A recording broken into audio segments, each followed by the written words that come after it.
Tip top.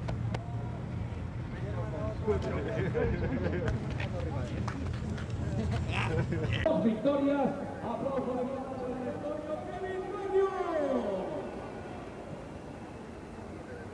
Kevin Corius, ganador de la carrera. A continuación, el representante del equipo Coilan Bros Motorsport, que va a completar el podio. El equipo del ganador, el equipo de Kevin Corius, ganador por segunda vez consecutiva, líder clarísimo de este europeo. Vamos a ver a Kevin Corius.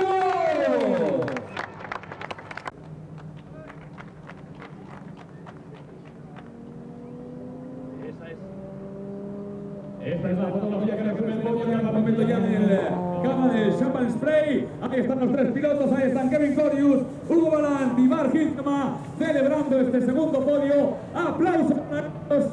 Victoria de Corius, segundo Hugo Ballant, tercero Mark Hintema.